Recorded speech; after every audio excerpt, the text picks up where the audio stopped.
Hi மக்களே, big Boss season 8 Tamil வந்து ஃபைனலாக எண்டுக்கு வந்தாச்சு. ஒரு பக்கம் முத்துக்குமரன் டைட்டில் வின்னர் ஆகும், இன்னொரு பக்கம் சௌந்தர்யா ரன்னர் ஆகி முடிச்சிட்டாங்க. அது ஓவர் ஆயிடுச்சு. அப்புறம் நீ எதுக்கு இப்போ வந்திருக்கேன்னு நீங்கள் கேட்குறீங்களே. ஸோ எல்லாமே உங்களுக்கு நன்றி சொல்ல தான் வந்திருக்கேன். நன்றி நன்றி நன்றி. ஏன்னா இந்த சீசன் 8க்கு நிறைய இடத்துல இருந்து எனக்கு சப்போர்ட் கிடைச்சிருக்கு. சென்னையிலேருந்து, தமிழ்நாட்டிலேருந்து, ஸோ அதர் கண்ட்ரீஸ்லேருந்து நிறைய மெசேஜஸ், எதிர்பாராத பல தருணங்கள், பல விஷயங்கள்லாம் வந்து எனக்கு உங்கள் மூலிமா நான் நிறைய கற்றுட்ருக்கேன். நிறைய இன்ட்ராக்ஷன் செக்மெண்ட் எனக்கு நடந்திருக்குங்க. இந்த சீசனை பொறுத்தவரையும் எனக்கு வந்து 2 விதமாக பிரிக்கலாம். ஃபஸ்ட்டு 50 டேஸ் எனக்கு ஒரு மாதிரி எனக்கே வந்து கொஞ்சம் டவுனாக தான் இருந்தேன். அந்த ஃபஸ்ட்டு 50 டேஸ் பண்ணும்போது நான் எதிர்பார்த்த மாதிரி ரெஸ்பான்ஸ் கிடைக்கல. நான் ஒரு மைண்ட் செட்டை வச்சுட்டு ஒரு ஃப்ளோவில் போயிட்டு இருந்தேன். அது ரெஸ்பான்ஸ் கிடைக்காத போது நமக்கே ஒரு மாதிரி வருத்தம் ஆயிரல. அந்த இதில் தான் இருந்தேன். பட் ஆஃப்டர் என் பர்த்டேக்கு அப்புறம் ஒரு மிகப்பெரிய சேஞ்ச் ஓவர் நடந்து பிக்கப் ஆச்சு. போன சீசனும் அப்படி தான், பர்த்டேக்கு அப்புறம் தான் ஒரு பிக்கப்பும் ஆச்சு. இந்த சீசனுமே என் பர்த்டேக்கு அப்புறம் தான் ஒரு பயங்கரமான பிக்கப் ஆகி ரைஸ் ஆச்சு. அதுக்கு நீங்கள் தான் மெயின் காரணம். ஸோ 43,000 இப்போ நான் 66,000 67,000 வரத்துக்கு நீங்கள் சப்போர்ட் பண்ணதால் மட்டுமே இந்த சீசனில் ஒரு 25,000 24,000 சப்ஸ்கிரைபர் எடுத்திருக்கேன். அதில் பல நேரங்களில் வந்து உங்களை காயப்படுத்தியிருக்கலாம், தெரிஞ்சும் பண்ணியிருக்கலாம், தெரியாமல் பண்ணியிருக்கலாம். பட் அப்படி உங்களை காயப்படுத்திட்டுனா இது மன்னிச்சிருங்க. எதுவுமே இன்டென்ஷனாக பண்ணியிருக்க மாட்டேன். ஏன்னா எப்படியா இருந்தாலும் ஒரு பாயிண்ட்ல யாராவது ஒருத்தரை டிசப்பாயிண்ட் பண்ணுற நிலைமைக்கு தான் நான் போயிருக்க முடியும். ஏன்னா ஒரு சில ஃபேண்டம்ஸை நான் சப்போர்ட் பண்ண, ஒரு சில கண்டஸ்டன்ஸை சப்போர்ட் பண்ணும்போது அந்த ஃபேண்டம்ஸை சந்தோஷப்படுவாங்க. இன்னொரு சிலருக்கு வந்து அது கண்டிப்பாக ஹர்ட் ஆகும், வருத்தமாக இருக்கும். ஸோ அதில் நீங்கள் போட்ட அனைத்து கமெண்ட்டுமே நான் மோஸ்ட்டாக எல்லா கமெண்ட்டுமே படிச்சிருக்கேன், பார்த்துருக்கேன்.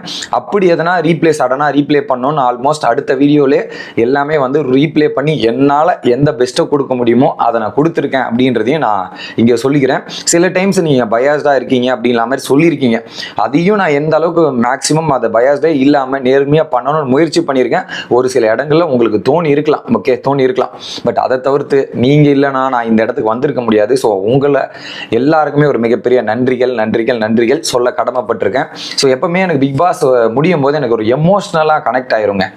ஏன்னா அது வந்து ஒரு ஜேர்னி மாதிரி தான். எனக்கு பிக் பாஸ்ன்றது அக்டோபர் 6ஆம் தேதியிலேருந்து ஜனவரி 18ஆம் தேதியும் நான் வீட்டுக்குள்ளே இருந்தாலுமே பிக் பாஸ் வீட்டுக்குள்ளே இருக்கிற மாதிரி ஒரு எமோஷனல் ஜேர்னி தான் எனக்கு கனெக்ட் ஆகும். ஆனால் இந்த சீசன் எனக்கு பெருசாக எமோஷனலாக கனெக்ட் ஆச்சா அப்படின்றது கேட்டிங்கன்னா அந்த அளவுக்கு பெருசாக கனெக்டிவிட்டி வரல. ஓகே, பட் அந்த ஒரு ஜேர்னி இத்தனை ஒரு பேட்டர்ன், காலைல எழுந்துக்கிறதே கரெக்டாக 8:30 மணிக்கு அலாரம் வச்சு எழுந்துட்டு கரெக்டாக போயிட்டு தூங்கும்போது பார்த்தீங்கன்னா 3 மணி ஆகும். இதுதான் என்னோட பேட்டர்ன். அக்டோபர் 6லேருந்து டில் டேட், இந்த டேட் வரையுமே இதுதான் பேட்டர்ன். 5 மணி நேரம் தூக்கம், இந்த 6 மணி நேரம் தூக்குறேன். கொஞ்சம் கூட நம்மளை மீறி தூங்க முடியாது. அதில் என்ன பண்ணுவேன், கரெக்ட் டைமுக்கு அலாரம் வச்சு எழுந்துக்கலாம். எங்கள் அம்மா வந்து எழுப்ப சொல்கிறது, இந்த மாதிரிலாம் பண்ணி அலாரம் வச்சு உங்களுக்கு எந்த அளவுக்கு பெஸ்ட்டாக கண்டென்ட்டை கொடுக்க முடியுமோ, மேக்ஸிமம் என் சைட்லேருந்து எவ்வளோ பெஸ்ட்டை கொடுக்க முடியுமோ அதை கொடுத்துருக்கிறேன்னு நான் நம்புகிறேன். அதில் மாற்று கருத்துக்கள் இருந்தாலும் நீங்கள் கமெண்ட்டில் போட்டுடலாம். மற்றபடி திரும்பவும் சொல்கிறேன், அவங்க யாராவது காயப்படுத்தி இது பண்ணியிருந்தாலும் மன்னித்து விடுங்கள் ஐயா.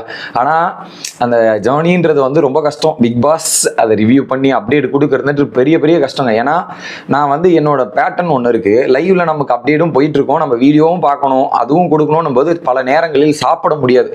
அதில் மதிய சாப்பாடெல்லாம் சில டைம்ஸ் வந்து மதிய சாப்பாடே கட்டோன் ஆகி அந்த நிலைமைக்கெல்லாம் தள்ளப்பட்டு பண்ணியிருக்கேன். பட் எனிவே ஏதோ ஒரு ரீதியில் உங்களை சாட்டிஸ்ஃபை பண்ணி நல்லதாக எடுத்துகிட்டு போய் சேர்த்துருப்பேன் அப்படின்ற ஒரு நம்பிக்கையில் இருக்கேன். ஸோ கண்டிப்பாக உங்களோட சப்போர்ட் எனக்கு தேவை. ஸோ இதில் எனக்கு ஒரு ஹைலைட்டான ஒரு மூமெண்ட் இருக்குங்க. ஏன்னா எனக்கு ஒரு ரெஸ்பான்ஸுன்ற போது நிறைய பேர் வந்து கமெண்ட்டில் போடுவாங்க, ரெஸ்பான்ஸ் வந்து ஓகே சூப்பராக பண்ணுறீங்க, இது பண்ணுறீங்கன்னு பல பேர் சொல்லியிருப்பீங்க.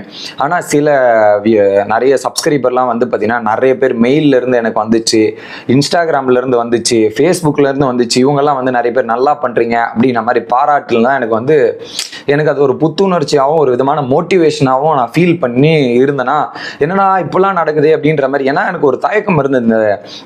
நான் இந்த யூடியூப் சேனல் பண்ணும்போது நம்ம ஃபேஸை ஷோகேஸ் பண்ணலாமா வேணாமா அப்படின்றது, நம்ம வாய்ஸ் செட் ஆகாதா, பல பேருக்கு போய் சேருமா அப்படின்ற பல கேள்விகளோடு தான் இருந்தேன்.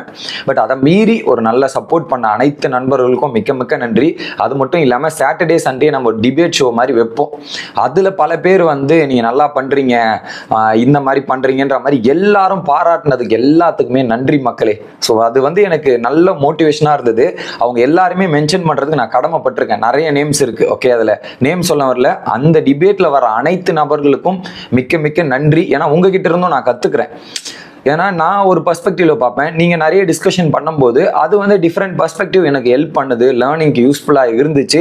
ஸோ அது எல்லாமே எனக்கு ஒரு இந்த ரிவ்யூ பண்ணிட்டு போகிறதுக்கும் அப்டேட் கொடுக்கறதுக்குமே ஏதோ ஒரு ரீதியில் நீங்களும் எனக்கு ஹெல்ப் பண்ணியிருக்கீங்க அப்படின்றத நான் சொல்ல கடமைப்பட்டிருக்கேன் அப்படின்றதையும் சொல்லிடுறேன். அது மட்டும் இல்லாமல் நிறைய ஃபேன்ஸ் எனக்கு வந்து குறிப்பாக வந்து ஃபேன்ஸ் மீன்ஸ் ஒரு பர்டிகுலர் கண்டஸ்டன்ட்க்கு ஃபேனாக இருந்து அவங்கள எப்படிலாம் பண்ணுறாங்கன்னு எனக்கு மெயிலெலாம் வந்துச்சுங்க.